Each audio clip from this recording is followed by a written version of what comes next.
Pessoal, o caso de número 10 traz para a gente a paciente do sexo feminino de 60 anos que tem um diagnóstico de artrite reumatoide e refere dor, edema e crepitação em joelho.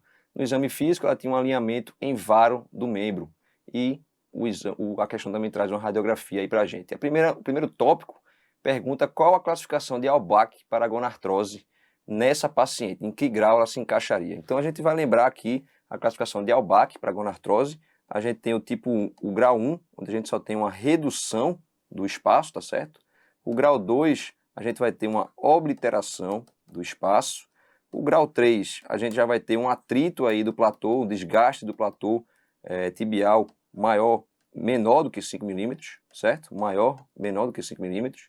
No grau 4, a gente vai ter um atrito entre 5 e 10 milímetros.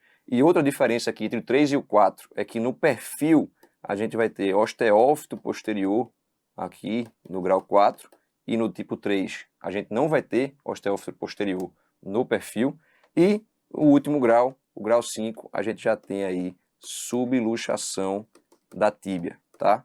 Então essa aí é a classificação de Albach para gonartrose. E nessa paciente a gente já vê que ela tem aí uma osteofitose importante, mas mais do que isso ela já tem uma deformidade importante com a subluxação da tíbia. Então para essa paciente, sem dúvida, a resposta seria o grau 5 de Albach. Então lembra, grau 1 reduz o espaço, grau 2 oblitera o espaço, grau 3 um atrito ali, um desgaste do platô menor do que 5 milímetros, no grau 4 um desgaste entre 5 e 10 milímetros, mas que no perfil tem osteófito posterior, e no grau 5, uma subluxação da tíbia. Segundo item desse caso 10, a presença de osteófitos posteriores indica insuficiência de que estrutura? Então, os osteófitos posteriores, como a gente citou, eles aparecem ali no grau 4 da classificação de Albach, e eles aparecem porque uma estrutura começa a ficar deficiente, começa a ficar insuficiente. E essa estrutura que fica insuficiente é justamente o ligamento cruzado anterior do joelho, tá? Então, resposta da questão, a insuficiência do ligamento cruzado anterior do joelho causa aí o aparecimento de osteófitos posteriores. Qual o nome da incidência radiográfica representada abaixo?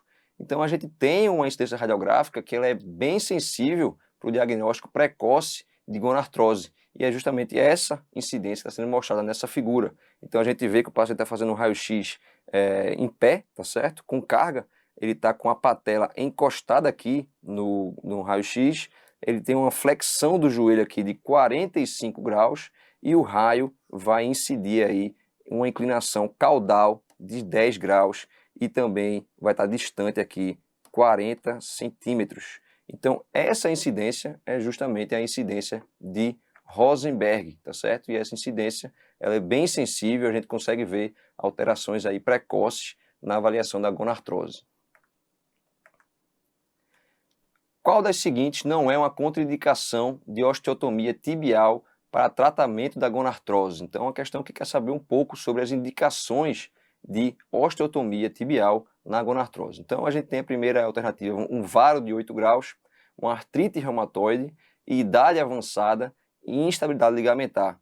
E aí a gente tem que ter cuidado porque o varo, quando ele é muito acentuado, ele faz sim, ele vira sim uma contraindicação para uma osteotomia tibial. Só que geralmente aí são varos muito maiores do que de 8 graus, tá certo? Um varo ali de 15 graus, 20 graus, aí sim contraindica uma osteotomia tibial. Mas um varo menor do que 10 graus dificilmente vai contraindicar uma osteotomia tibial. Então a resposta dessa questão está aí no varo de 8 graus. Artrite reumatoide, idade avançada ali de 70, 68 anos e instabilidade ligamentar, elas contraindicam sim uma osteotomia tibial no tratamento da gonartrose.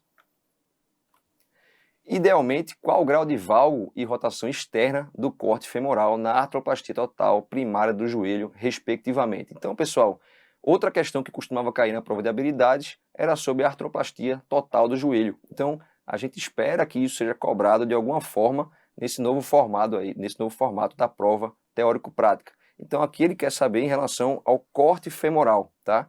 Em relação ao corte tibial, geralmente ele é feito perpendicularmente ao eixo mecânico da tíbia, tá? Mas em relação ao corte femoral, não.